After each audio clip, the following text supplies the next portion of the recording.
the oven was hot. I could feel that something had just come out of the oven, and my eldest son had made something for himself.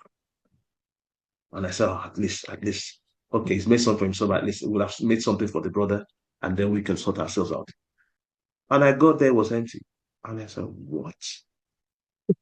Did you make food for yourself? Yes, I just quickly made something. I was so tired. I had not eaten since morning. And so I said, what? Yeah. And you know what? I had a field day with him on that day. As in, I gave him a full dose of words. Welcome to the Raising Kingdom Builders podcast, brought to you by the Perm Legacy Foundation, a podcast dedicated to equipping and encouraging you to grow in God, walk in purpose, and live out your faith boldly. You're listening to an episode from Fathers of Fathers. Get ready to be inspired, challenged, and empowered for kingdom impact. Let's dive in with today's hosts. Hello, and welcome to this Fathers of Fathers podcast edition. This is a part of the Palm Legacy Foundation podcast series in spiritual parenting and discipleship. Our aim is to share with fathers to inspire them as they bring up the next generation of fathers, and just to give them insight as to what they need, the next generation need in order for them to enter into their pleasant place with God and to fulfill God's purpose for them, for their lives as fathers. With me, my name is Bunmi, and with me today is my wonderful, absolutely great brother, who is my brother from another mother, and I really cherish him. And I'll just let him introduce himself today. Hello, everyone. Welcome to this podcast series. And hello, my brother from another mother, but the same father. So yes, it's a delight to be here. My passion is really to see sons that grow up to be fathers of families that really glorify God here on earth. And yeah, that's really at the heart of what our aim is here at Fathers of Fathers podcast. So welcome and thank you for joining us today. Yes, thank you, sir. Today, on this episode, today's title is called Servant Leadership at Home. And today we'll be looking at, as fathers, we're encouraged to emulate and model the life of Christ. Yes. And today we're looking at that part, that aspect of Christ as a servant leader. Yes. And how do we model this as fathers to our sons so that they also can follow in that footstep? And that is what we're looking at today. Absolutely. And really just, I think it would be good to anchor our discussions, which is going to be quite juicy. You've got a great program in store, but it's so important that we anchor that in the Word of God. So I'm going to read, to start us off, from Philippians chapter 2, verse 6 to 7. And this is the Amplified version. It says, about Jesus, who, although he existed in the form and unchanging essence of God, as one with him, possessing the fullness of all the divine attributes, the entire nature of deity, did not regard equality with God a thing to be grasped, or asserted as if he did not already possess it, or was afraid of losing it, but emptied himself without renouncing or diminishing his deity, but only temporarily giving up the outward expression of divine equality and his rightful dignity by assuming the form of a bondservant, and being made in the likeness of men, he became completely human, but without sin, being fully God and fully man. Wow, that's a bit of a mouthful, but really just saying that, Jesus Christ gave up that deity just so that he could come and serve us, his creation, which is really at the heart of what being, a servant leader is about, isn't it? Yeah, that's true. And I mean, it's just awesome the fact that, looking at the Amplified Version and looking at what the scripture says, and he himself being, in the form of God, yes, he did not look at himself in that light. He did not for one day or for one time, irrespective of how people related with him, he did not say, do you know who you're talking to? Or does it even cross his mind that, do you even, if I can sniff my finger and then you're gone? No, Like he that. was a servant all through. He was a Yeah. servant. Yes. So, and it was a principle that by which Jesus related with every one of us on everyone on earth while he was on earth. And Jesus lived this life and he taught great lesson. You Yes. know, he was a doer. Jesus was a doer. And his disciple, he was able to teach his disciple by the way he lived, rather by actually what he said. You Yes. know, he taught and he Yes. showed. And as fathers, I think that is what we need to do. And that Yes. was the reason why, you know, it was easy for the disciples to emulate, to Yeah. imbibe all of his nature in them. And so, even after the death and resurrection of Jesus, now when the disciples, now the apostles, when they now went about, you know, preaching the gospel, I mean, it was very easy for Yes. men to notice them, for Yes. men to see them and to say, wow, these ones are Christians. That is, they are Christ-like. They saw the nature, they saw the attribute of Christ in them. And this, for me, it's very important as parents that this is what we need to model as fathers to our sons. Absolutely. Absolutely. So we're talking about being servant leaders within the home. And another scripture that really sets us an example of what Jesus did was from Mark chapter 10, verse 42 to 45, which I will read. And it says, Jesus called them together and said, you know that those who are regarded as rulers of the Gentiles lord it over them, and their high officials exercise authority over them. Not so with you. Instead, whoever wants to become great among you must be your servant, and whoever wants to be first must be slave of all. For even the Son of Man did not come to be served, but to serve, and to give his life as a ransom for many. Wow. I mean, that just encapsulates everything that we're going to talk about. Everything. You know, that idea of, you know, being a servant even to the point of death. You know, that is hardcore. Mm, That is mm, really mm, hardcore. You know, how many of us mm. can truly say, you know, I'll be your servant even to the point of laying down my life. You know, that is next level. You know, that's next level business. But really, Jesus was setting out his modus operandi. You know, that's what he, as Bunmi was saying, that's what he, the way he related to all, you know, people around him, and that's what he required of his disciples. Absolutely. What do you think? Yeah, yeah, that's true. He said, for the Son of Man did not come to be served, Yes. but to serve. It's just that to me, it encapsulates the whole thing, the whole truth. Yes. Not to be served, but to serve. And I Yeah. think that is actually the essence of every man's calling on earth, really. We Yes. are not here to be served, we're here to serve. Irrespective of whatever office you're functioning, whether in your spiritual office, in your calling, or as parents, Yes. True. we are meant to serve. Remember that these children, God is their father. Yes. We are just we Servants. are just we're just guiding to them, basically. We're just Yes. Yeah. we are just more like should we say foster parents, so to say. You know, yes, they are our biological children, but they are God's. Just Yeah. the same way we are God's. We are God's children. They are. So we are meant to serve. And God will reward every man who serves diligently. He will definitely. Yes. And really, when we start to look at it from that point of view, a lot of the points that we're going to talk about, when we start to look at it from that lens of actually God has given us, He is the one that has provided us with these children. He is the one that has gifted us these children. There's many biblical references that talk about children are a gift from God, and Yes. once we start to see from that perspective, I think certain things start to fall in place for certain things that we actually didn't realize, where we always, as human beings, tend to assume the authority of this is my right, this is my status, this is how I'm going to go forward. But actually, when we start to see from the point of, wow, this is God's given privilege for me to look after, for me to serve this individual. That is radical thinking. That is radical thinking. Awesome. Awesome.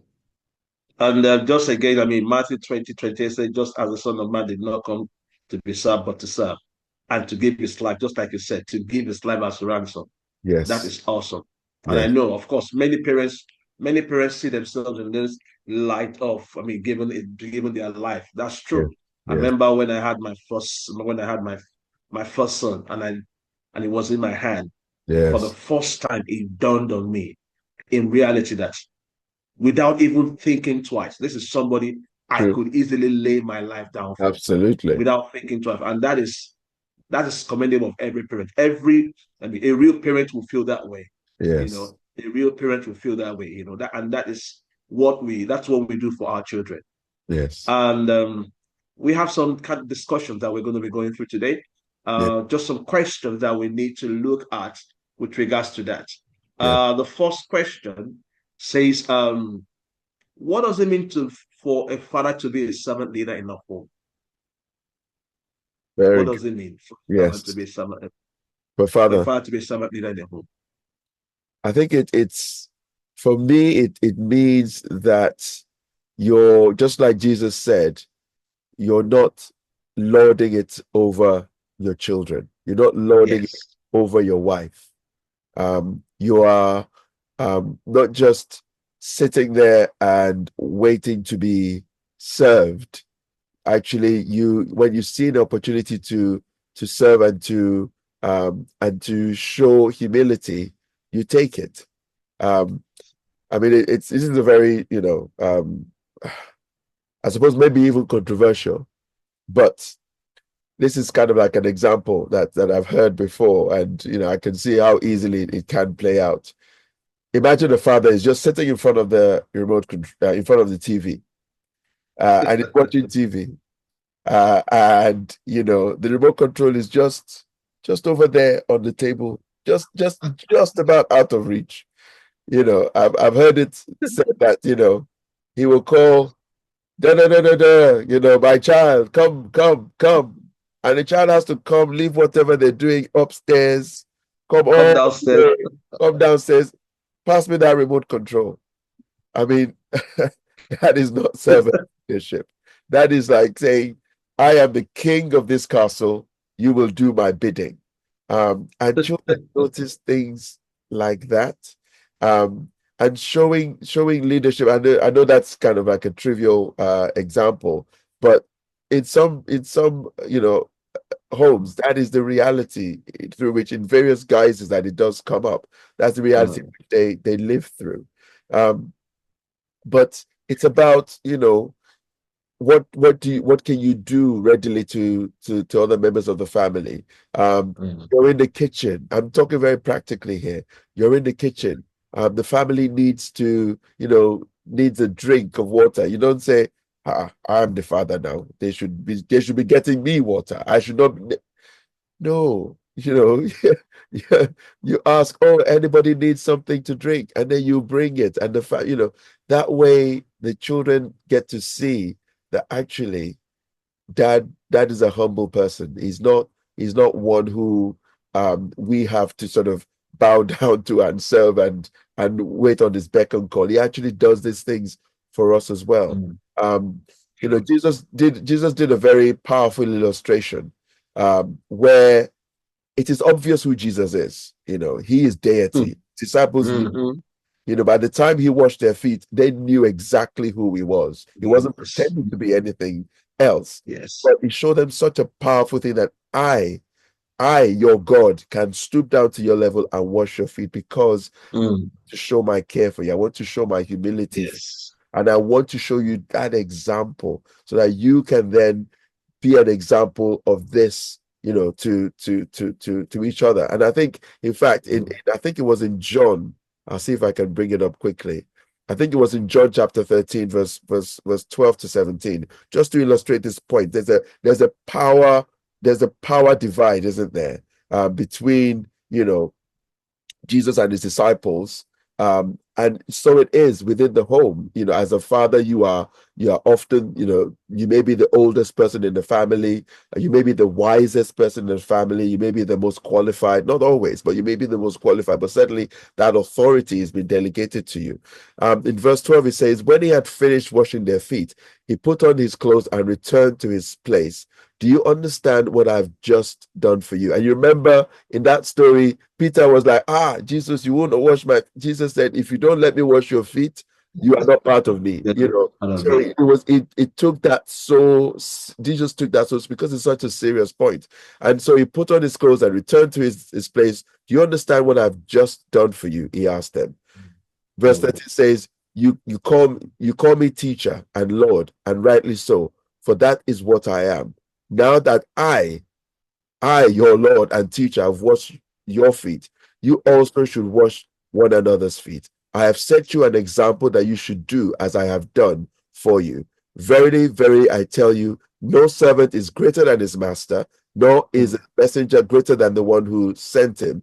Now that you know these things, you will be blessed if you do them. Wow. Wow. Wow. Awesome. Awesome. Awesome. Awesome. Honestly, that is awesome. I mean, it's awesome. I have done this. You also. So it's an instruction. Yes. It's an instruction. You also ought to be doing this. You also need to go and do this. Just as I have done, you do likewise. If you are my follower, you do likewise. I've shown you the example. That you do likewise. And that is just awesome. I think I looked at few definitions to just look at, I did some research to look at what a servant leader is. Yeah. And it said prioritizing the needs and well-being of your family. Prioritizing the needs and well-being of your family members above your own. Wow. That is awesome. Above your own. So actively serving them by listening, supporting, helping them grow, rather than expecting them to cater for you. Wow. When I said, whoa, and this is just the kind of research I did on the internet, and I said, wow, this is deep.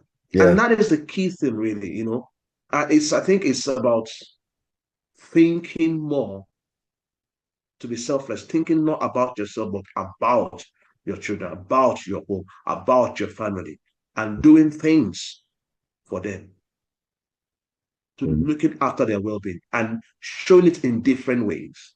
I know that, the normal thing is that, fathers, we work very hard and we do that. Every father should be commended for that. Yes. And I think we want to use the opportunity here, during this podcast, to really commend all fathers. God bless you for all the hard work that you do. Even the ones that, people don't, commend you for. God sees what you do, and God will come to bless you. Every father does that, selfless sacrifice, go out and work. Yes. But it's much more than that. Yeah. Within the home, there's much more that we need to do. So a father is somebody, he said, putting others first. Yes. Very important. Actively listening.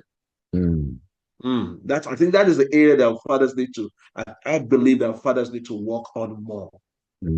Actively listening. Most of us fathers, we need to really, really work on this part of actively listening to our children and also to our spouse also. Yes. I know, very important. And that's the reason why you find that the children, they open more to the mothers, because we are not given we're not opening ourselves up to that part of actively listening, because there's a lot that they would like to say, but the question is, what are we doing towards that? How are we making ourselves available? Absolutely. What steps are we taking, towards, like, how are you? You okay? Come here, let's have a chat. Yes. I think that is, for me, that is one aspect that I'm working on seriously. Even now, I'm working on it, like, trying to say, okay, good, let's have a chat. And maybe when I have one or two, opportunities in the car, I just have a chat with my children in the car, personally, and particularly when I take my younger son for football on Saturdays, when we're coming back, we have that talk together, we look at things and we have that talk and say, that's it. And it's very important that we have that conversation with them. Absolutely. And also empowering them. You know, that is what servant leadership is. Jesus empowered his disciples. True. He empowered them, encouraging them. That's empowerment. Encourage them, to make their own choices. That one I know is going to be something that we've got to make their own choices. But we guide them. We have to guide them. Yes. But I believe that when we lead as servant leaders, Yes. we will help our own sons to make good choices because they see. Yes. They will learn by examples from us. Yeah. Yes. And True. what they see will make a big impression on them. Yes. And the next is humility. Mm. Is humility. Very important, humility. How do we show that humility? Very important. And I think that's our next question, which says, how can a father balance authority and humility in Yes. leadership? Yes. Authority and humility in leadership. So how can we do that? Yes. I mean, I think the going back to that sort of illustration that Jesus gave is in terms of, as fathers, we do have that authority. And when we show humility, we are not actually abdicating that authority. We are just expressing that authority through humility. So it's about how we engage with our children. So in that moment of making time, as you were saying, for example, in that moment of making time to discuss things with them, we are guiding them. We are, giving them our wisdom. We're giving them our opinion. We are giving them those kind of nuggets that will help them, in their day-to-day lives. And I think that very opportunity is really about the opportunities that we take, isn't it? The opportunities that we take to guide and to direct them. Because even when they go amiss and they go astray, the way that you correct them, the way that you apply your authority, that's the correction part. But the fact that you can do that in a sort of gentle and a humble way, not in a kind of, I am the father, I am coming down on you like a ton of bricks because of what you've done. You show grace, you show mercy, even in that opportunity to exercise your authority as a father, because otherwise they might just go and get a friend. They need a father, so you have to express that authority. But in expressing that authority, you do that in a humble way. And yeah, I think it's getting that balance right often is where a lot of us can go wrong, because we know our role as what our role is meant to be, but sometimes we overplay the authority part, and we don't express in humility and love that authority. We express it more. Sometimes it's more sort of punitive, and it's more harsh, and it's more sort of, this is the regulation, this is how you have to go through it. So yeah, I think a father balances that with wisdom. He balances it with grace, and showing some mercy as well, because when you remember that we were once in the position that they were in, and sometimes we were brought up in even harsher circumstances, so certain things that we now know, that we are now wiser for, we are bringing into we ought to be bring into that situation, so that they have a better experience of fatherhood than we did. Yes, very true. Thank you so much. Now that's absolutely, I mean, you hit the nail on the head completely with that. And I think, like I said, we got to show grace. Yeah. And though we have to be firm with we have to be firm with our words. We have to be firm with authority, but at the same time we show grace. Yes. At the same time we show humility. Yeah. In the way we speak, in the way we'll exercise our authority over our children. and make them to realize that this is the reason why I'm doing this, because I love you, and Yeah. for them to see that. I think it's very important that even when you discipline your child, there has to be that time where there's a reconciliation. You must have that discussion to say, the reason why we went through this. The reason why I took that away from you. This is Yeah. the reason why. For them Yes. to realize, this is it. Yeah. And I will not compromise that. This is, you've got to Absolutely. understand that it's Yeah. because I want the best for you, and these are the consequences if Mm. this continue to happen. It's very important for us to come to that. And that's the part of the humility Yes. for us to come down to their level and Mm. have that conversation. Just have that dialogue with them. Not Yeah. that, well, I've done, and that's it. And we close the door, Yeah. and let them suffer the consequence. But Yeah. having that conversation, it's very important. It's Mm. very good. You know, And certainly, we know something that just occurred to me as you were saying what you were saying is sometimes we as fathers don't have the humility to actually ask why our children may have done what they've done. Mm.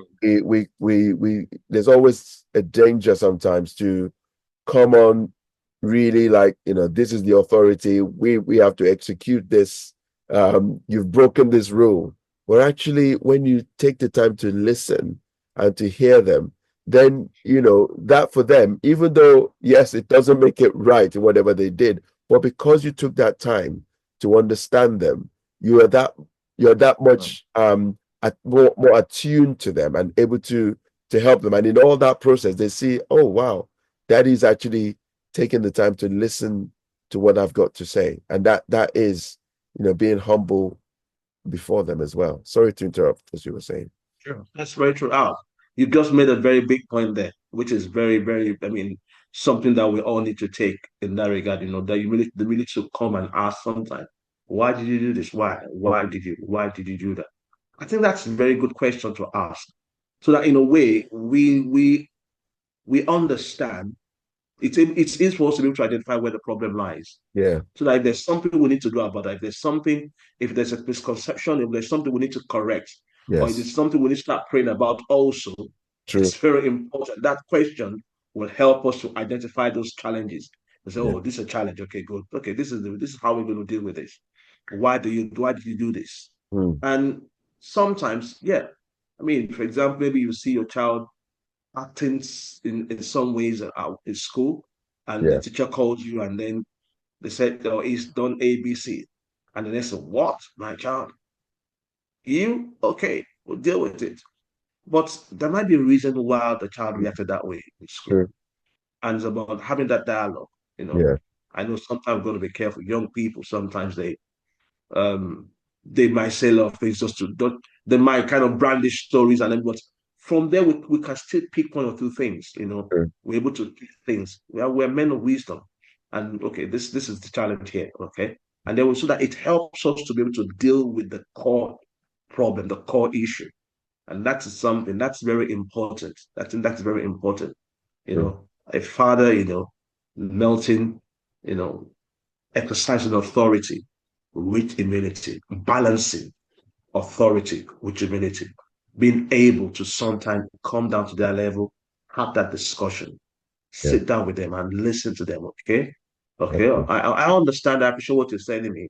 Okay. And then being able to now deal with that and say, okay, yeah, you've done this, but this is your punishment. These are the sanctions. You still have to get the sanctions, so in a way. So that next time you know that you've lost this privilege, Mm. Mm. and that's very important. Yeah. And Absolutely. so that listen, what are the misconceptions really? What are the misconceptions about leadership in a family setting? I I think mean, this is a very interesting one. yeah. There are many, but I think the one that jumps out to me, so obviously is being from a sort of a certain cultural background, um, and the kind of hierarchical sort of structures that I know certainly I grew up around. And is this one of the biggest is this concept of, because I am the father, I don't do anything to, to maintain, the day-to-day, what might be considered menial jobs around the house. Let's get practical. Let's get practical. I'm not going to wash the dishes. I'm not going to sweep the floors. Vacuuming, no, that's not on, my list of roles. After all, I go out. I am busy. I work. You know, by the time I get home, I just need to put my feet up and you need to feed me so that I can go to sleep and then start the whole thing over again tomorrow. That is the biggest misconception, particularly, when from a certain sort of cultural background. And, it may be actually that, I mean, okay, we are from a particular part of Africa, right? But you'll be surprised, even within the sort of Western, perhaps British, there are those stereotypes as well, those misconceptions. That the husband doesn't do the washing. The wife does everything. She goes to work and she comes back and she does everything. So yeah, no, that is definitely a misconception. And because we have grown accustomed to this situation where daddy doesn't need to do anything other than go out and work. And I know you've got examples as well of how this relates to you in your personal circumstance. I mean, for me, I do quite a lot of things around the house because I don't want the burden just to be on my wife, and on my children. And in doing it, the children see a different picture of what a man's role is. And I hope that they see that a man is there to help the families. It is there to not just bark orders and say this has to be done, but actually setting a good example of seeing something that needs to be done and doing it. Dishes that need to be washed and washing it, clothes that need to be picked up and picking it up. But in that whole process, you're leading by example. You're not it doesn't make you a slave. We're talking about servanthood, not slavehood.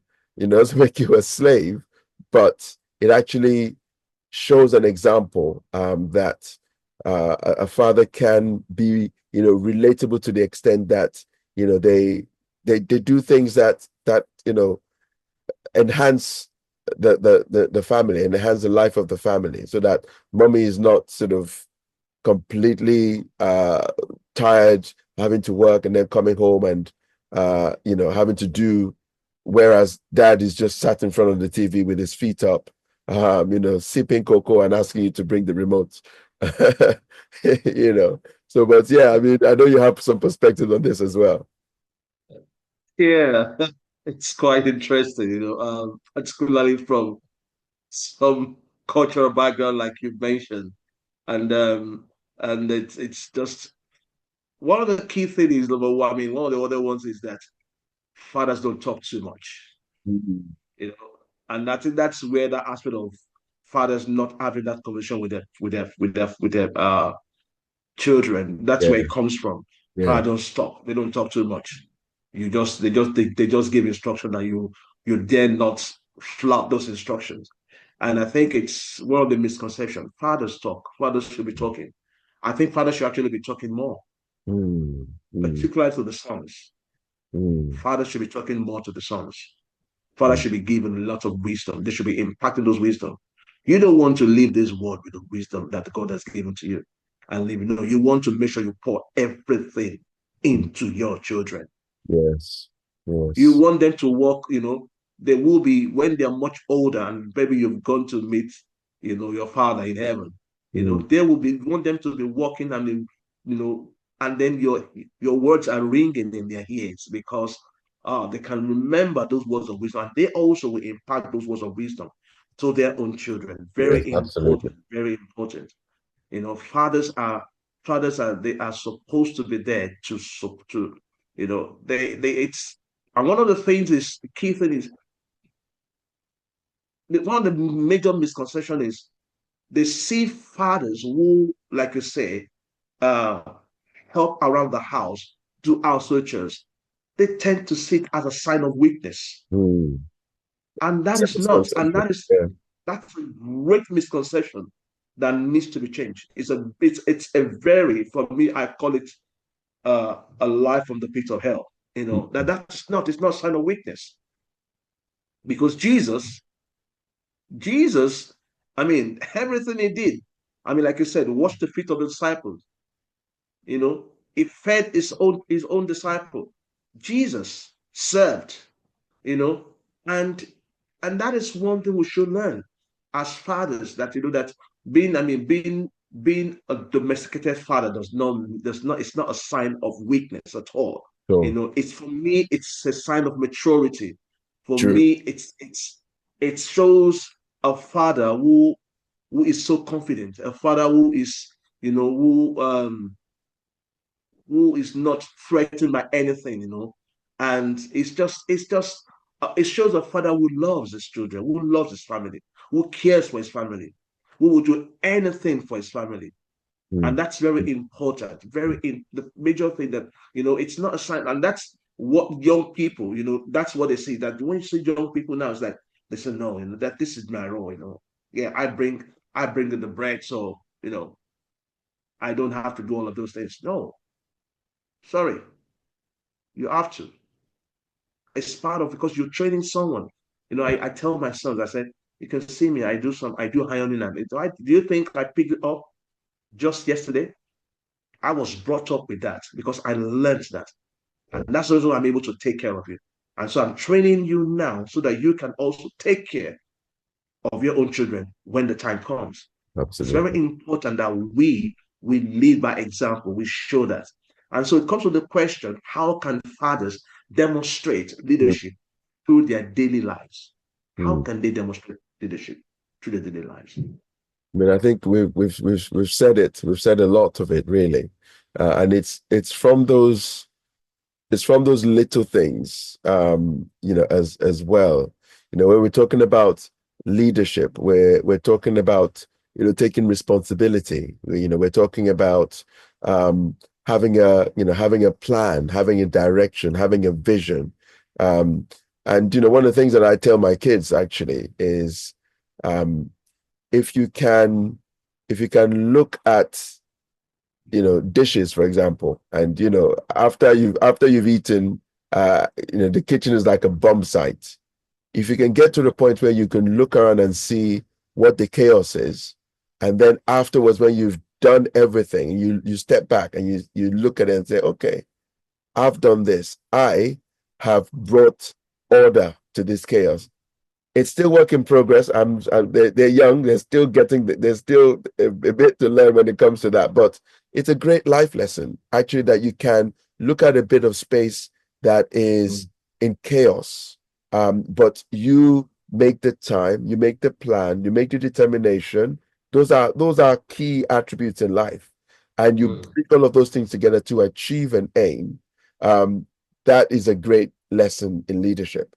When you go outside, you're not, that those are the kind of characteristics that you're bringing to the table. Um, People who are natural leaders are not just going to be leaders in one, it's hardly that you find that it's just one little tiny area that they're leaders.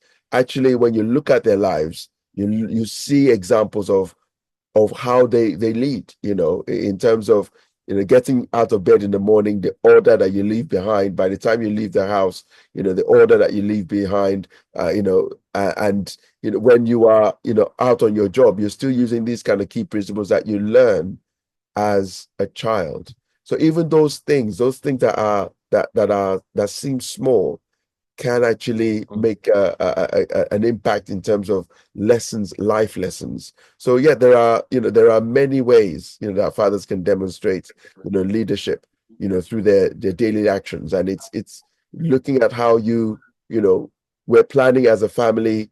This is what we're going to do. We're going to get together. We're going to sort of have a sort of step by step. We have a vision. If there's something that we're wanting to do, sometimes it might be something as menial as, okay, we're going to clean up this room together. We have a plan. Everybody has their own little bits, and it's, the father can be at the forefront of that. That's an opportunity to actually demonstrate leadership, to children that are growing up. And these are the kind of things that will endure, that they will remember, as they grow up. That's true. Thank you so much. That is very true. Very true. They will remember that as they grow up. They will definitely remember that. I mean, I was brought up to be very domesticated. That was an investment my mom made into, gave me, and one of the things I see is for me, I don't see those things as chores anyway. They just come by natural they just come naturally to me. I mean, when I come home, if I'm the first person who gets home, my first instinct, I just drop my bag. I'm not even changing and things like that. I just go into the kitchen and I start making dinner for the family because I'm the first person at home. Mm. And I don't want them coming home. They're tired, exhausted, they're exhausted. Their mom has gone since morning and she's gone to pick them from school and everything. And then coming home, I want them to have something already. I mean, either cooking or already set for them to eat. And that is the joy. That, calms them down. That makes them happy. I mean, just imagine me coming home and just sitting down waiting. Okay, good. I'm the man. I can't do anything. I'm not going to cook.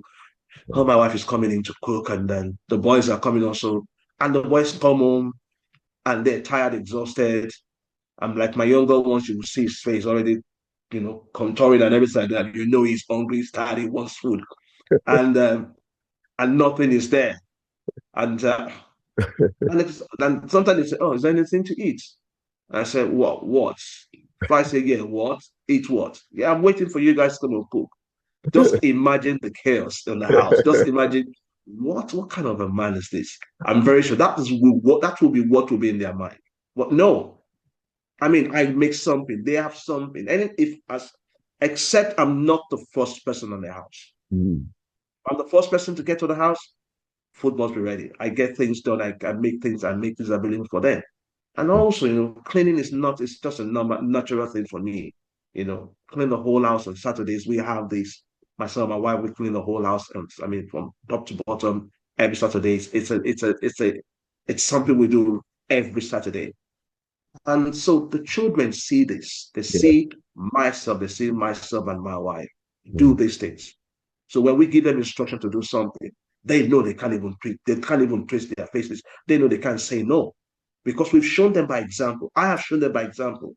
Yes. They know that. So they have to do that. There was an experience some time ago where I got home and I got to the kitchen and my son had the oven was hot. I could feel that something had just come out of the oven and my eldest son had made something for himself. And I said, oh, at least, okay, he's made something for himself. At least we'll have made something for the brother, and then we can sort ourselves out. And I got there, it was empty. And I said, what? Did you make food for yourself? Yes, I just quickly made something. I was so tired. I've not eaten since morning. And so I said, what? Yeah. And you know what? I had a field day with him on that day. As in, I gave him a full dose of words, and he couldn't say anything. I told him, I said, how many times have you got to know me that we even get on together? And I've not even rolled my shirt or things like that. And I put my bag on the floor. And I make food for you. And I call you afterwards and I serve you and give you water with your brother and you eat. And you're telling me that. And he learned a great lesson on that day. Yeah. I don't think he ever repeated it. He learned a great lesson on that day and that is what we're talking about. That's teaching them by example. Yes. Because I had something to refer to. Yes. The master that is seen me do. Yes. And you have not learned from. Now you get it now. Yeah. And it felt very silly, after we had that conversation. And I think in a way he felt convicted. And the Yes. reason why he felt convicted was because it was like, you know what, Yeah. I messed up. Yeah. This man here he's saying the fact here. He's done it all. I can see that, he's made that sacrifice. Yeah. And so he has all the right to tell me off here. And that's very important. That's that kind of things we show them, how to, make that sacrifice, you Hmm. know, pick them, when they need to go somewhere sometime. We might be tired, but maybe they need to go for football practice. Yeah, we make that sacrifice to take Yeah. them. Those are Yeah. kind of things. They see all of those things. You are there for them. You support them. Sometimes, you pick the washing and everything like that. You pick their clothes and put nothing stopped from picking their clothes and putting on where you want to do in general washing. And just in I said, because by you doing those things, Yeah. Certainly. you can refer and say, come, can Hmm. you pack everything and go and do? Because they know that you can do it, you will do it, you've done it. And so Yeah. they cannot say no when you Yeah. ask them to do it. They Yeah. know they have no ground, no basis for that, no Exactly. excuse for that. Exactly. And those are the kind of things we ought to show them. Hmm. And it gets to a state that you don't need to tell them because they see you do it. They Yeah. naturally will now start doing it because they've seen you do it. Yes. And when they do not do it, then you have all the rights to come on them like a ton of brick, and say no, and give them all the full words, Them the out. full load of Yes. words, to say no, and they dare not say anything because they know that they deserve those words when you tell them those words that what you've done is absolutely, I mean, I mean, unacceptable. Yeah. And that's part of growth. Yeah. When we need to show those examples, we need to Yeah. lead by example. Um, Yeah. Just they just on that point, I suppose kind of leading on to uh another sort of another question really is what are the practical ways that fathers can serve their wives as servant leaders, as leaders?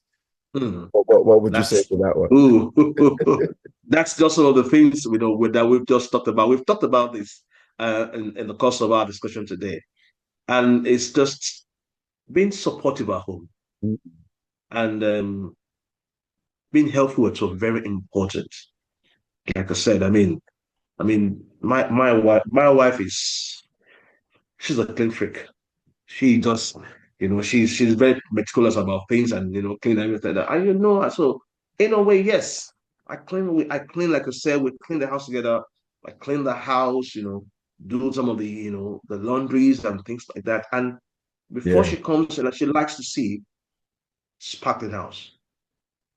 Actually when I'm on holiday, you know, I don't like being on holiday and then the house is messed up and my wife comes in the evening. She's not really happy about it. She's not. She likes it. So I make sure the house is clean. And when she Oh, comes, I tell her, thank you very much. I thank you for this, for cleaning the house. I'm really grateful. She's happy that you made that effort. She's happy. children And see it's that. something I do naturally. And, Yeah. like I said, cooking, helping, doing things, doing all the chores and, sometimes, helping your wife to wash her car, there's nothing. There's nothing wrong with that. There's nothing Absolutely. bad in that, helping her to wash her car. Sometimes, if I can't wash the car, I take the car to the car wash to wash. Sometimes, sometimes I actually wash when I wash my car. I wash her car together. And if I'm tired, I just take the two cars, Yeah. and I wash them. Those are kind of practical things we can do, to help our wives out. And when the children see this, Yes. it's also a life lesson for them. Yes. When they see the way you help your wife, the way Yeah. you support your wife, Absolutely. it's a life. But that you're teaching them that don't just abandon that woman Yeah. when you come to that level. Don't just ignore her. Yeah. Support her, work together, do it together. My wife always loves when she's cooking. When she wants to cook, she cooks like she does the works. I said she cook. Different dishes and everything. Then she push in the freezer for the month and things like that. One cooking for me for the next 3 weeks or so. But she always likes me to be around when she's cooking, just to speak to her and talk to her and everything like that. And for a while, for a long while, I'm doing something else. And I've learned to, okay, now I kind of help, and she's happy. She's always happy when I do that, Oh, that's when I great. sit and help her do some cuttings and everything like that and help her. She's always very happy with that. Women love that. They enjoy that. Act of service is one area that I Mm. found that it's one of their love Love language, languages. Yeah. act of service. And I think as fathers, it's Mm. something that we need to teach our children, Yeah. Absolutely. particularly on how to relate Yes. with their partners. Yes. They need to be they need to see us do those things so that they can learn also. So that by nature it comes to them when it's time for them, when they have their own partners, when they have their own family, when they have their own children, their wives, they also can do likewise because they've seen their father do that.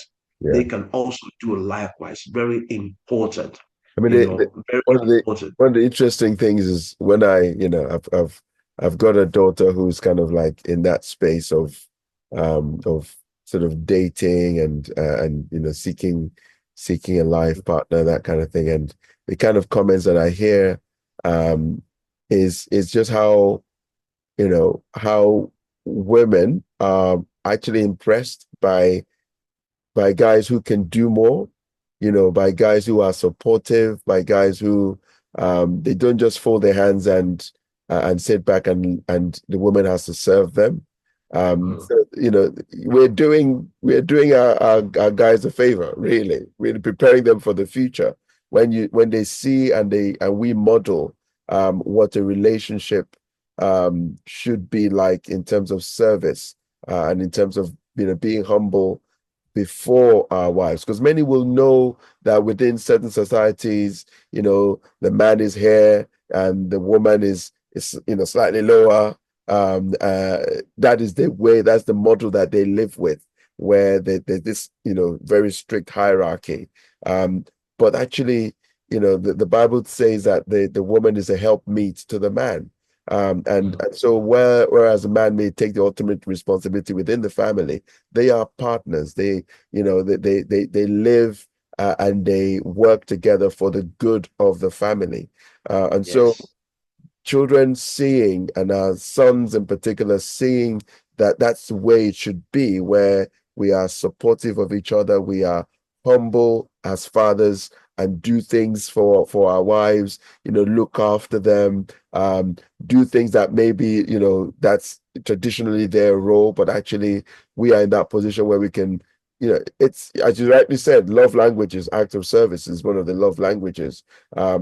And those are things that will leave an impact on our sons to see this is the way it should be. We should not be like the world. We should not be, like others even within the cultures that we've grown up in, where things are so hierarchical and so much based on power and authority and exerting that authority. And Jesus says lording it, lording that authority. So the more they see about that, the actual the better adjusted they are. And the more they then carry that into their own relationships as what is the norm, so that when they are sort of in that particular, those kind of situations, that is what is in their mind as the norm. Do you see what I mean? Yeah. Awesome. I mean, you just mentioned the scripture there where it says, Lord, it, says the God of this world, Lord is over there. So, which means the question is, if this what the God of this world teaches to lord it over, then Mm. what is your own God teaching? Is it Yes. to lord it over Mm. or to be of service? And Yes. that's, he said, the God is to lord it over them. But that is not what Jesus came to teach us. That's not what he came to do. No. And that's very important. So, which means if you're lording it, if you're constantly lording it over your home, your family, the question is, are you sure Lord is your God? Mm. Are you sure that God is your Lord, really? Or Mm. do you have another Lord? Are you obeying Yes. another set of Yes. principles from somewhere else? Yes. And this is the moment of truth. Mm. For example, when I come home, and I'm home, and my wife comes home and I'm already home, you know, my wife says, I'm so tired, I'm so exhausted, and then further, and maybe she might still need to do some work and do some work on the computer. I dish her meal, I dish her food, and I go to give her in the room. I don't even call her to come downstairs to eat. I just go to give her in the room. I go there myself. Sometimes I call her. Okay. Most of the time, I just go there to myself, and I have a reason why I go there to give to her myself. Yeah. I could have easily called my son, but I just want to serve her. I Absolutely. want her to see that she's been served. Mm. It's something that's also because I'm also as I'm teaching my son, I'm Yeah. also teaching my wife. Yes. Yes. I'm the Yes. teacher for my family, Yes. and she really values that. She appreciates. So thank you very much. And in a way, doing that, it's kind of brings down everything, whatever stress, whatever she might the day might have been at Yes. work, whoever might have stressed her at work, it brings everything down, like at least someone is looking after me here. And Yes. that's very important. That's very Mm. important True. for us to True. understand. But I know, like I said, part of the misconception, men will say, how miss? Why should I serve my wife? She's supposed to be serving me. Oh, if people see me serving my wife, I cannot say I'm serving my wife. It's a sign of weakness. Oh, guys will begin to look down on me for that. No, no. If any guy will look down on you because you're serving your wife, that guy shouldn't be your servant in the first place. For me, that's the truth. That guy Absolutely. shouldn't be your servant at all Absolutely. because that's ignorance. Mm-hmm. That's absolute ignorance in that regard for me to say that. I'm sorry I have to say that, but Yeah. That's the it's truth. she's the helpmate. She's just you, and we ought to do that. Yes. If your wife can serve you, if Mm. your wife serves you, then why can't you also serve her? Yes. What makes her less? Is she a lesser human being? No. No, she's not. No. And those are the kind of misconceptions that we need to correct, that we're here to correct today, to say, no, Absolutely. we have Absolutely. to be, Absolutely. as a leader, we need to be, there's a word I'm looking for. We need Mm. to be comfortable Mm. in ourselves and in our position as Mm. leaders. And that irrespective of what we do, you know, serving your children, serving your wife, helping at home, it doesn't make you less of a leader or less of a father. It actually makes you more of a father. Absolutely. It Yes. actually makes you more of a leader, Yeah. because you are, a great leader is anyone in the world. Great leaders are leaders that serve. Mm-hmm. Great leaders and leaders that serve. One of Absolutely. the things about Obama then, was that you will see him, you know, one of the things that made him a great level that he was a servant leader. Mm. Obama will be there, it was up and doing, and that is awesome. We're looking at even the world as a whole now, not even looking at the spiritual aspect of Yeah. generally. And Yeah. as leaders, as fathers, we need to show leadership through Mm. servanthood. True. We need to show leadership through servanthood. We need to express that. We need to teach our children that to be the greatest, you Yes. must be a servant Yeah. of all. Yes. Because that is when you capture the heart of all. Mm. So that when you speak, people will listen. Mm. Mm. When you give instruction, they will follow Mm. because they have seen you do, Mm.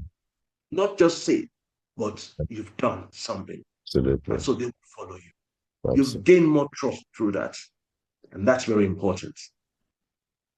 So true. So true. Well done. That just captures it really, really well. Actually serving all.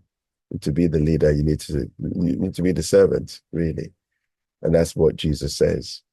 And it's such a contrast with what is in the world today, because very much so it's about that power, it's about that authority, it's about, I am it and everybody has to follow. But Jesus turned everything on its head, because that is the heart of love through which he related to his creation, and that's what he's calling us as fathers to do for our children and for our families. And, as we've been talking, we've been really trying to sort of inspire, you, our listeners, particularly those fathers of sons, to really pick up this mantle and have a renewed vigor to really be servant leaders, not just servants, but servant leaders, to bring on the next generation of such fathers with the attributes really of the heart of Jesus. So I think we're kind of wrapping things up, but going to ask you, Bunmi, what would be your biggest? I know there's so many things you could say, but your biggest take home really for our listeners, what would you say? Two questions. Does my life as a father portray the attributes of a servant leader? Mm-hmm. It's a big question for me to answer. Mm-hmm. Does my life as a father portray the attribute of a servant leader? Yes. Particularly to my sons. And then what can I change in my lifestyle or my daily routine to demonstrate servant leadership? What can I change? What other things do I need to do? Yeah. Yes, I'm not perfect. I know I do quite a lot to model, to be a role model to my children, but I still have a lot I need to work on, and I'm still working on. And every day I want to get better. I want to get better so that they can say, you know what, like I said of my own dad, that he was and he is still my greatest mentor after God. I want my own children to say, you know what, my greatest mentor is my dad. And that's very important to me. I want to be able to say that. I said that of my dad, and I still say it every day. And I will say it, that I want my own children to say, you know what, my greatest mentor is my dad. And that's what servant leadership is all about for me. And on that note, we want to say thank you for joining us. If you've enjoyed what you have listened to and the conversations that we've had, why don't you share our details with somebody that you feel will be of use to. If you have enjoyed today, like and subscribe and put a comment in the space just for us to keep in touch with you, to actually have some interaction with you. If you'd like to write to us, either to make a comment or to give us any questions that you may have, you can email us at marobstt@gmail.com. So that's marobstt@gmail.com. I will be very, very happy to get back in touch with you. We've got a whole back room of people looking over questions and things like that. I will make sure that we get your questions so that we can perhaps address any kind of questions that you have in a future podcast. So it's been a privilege having you with us and really discussing this very important topic. And Bunmi, any last words before we go? Let us keep shining. Yes. I want to say thank you for being the fathers that you are. Absolutely. God's going to continue to bless you. Amen. And until the next time, we're going to say goodbye for now. Bye. Bye. Bye. Thanks for joining us on Raising Kingdom Builders. If this episode blessed you, be sure to subscribe, share, and stay connected. Keep growing, keep building, and keep walking in faith. And before we go, here's a word to encourage you from Prophetess Eileen. That we will serve God with our heart, with our soul, with our mind, and that you will make disciples of other men for the glory of God.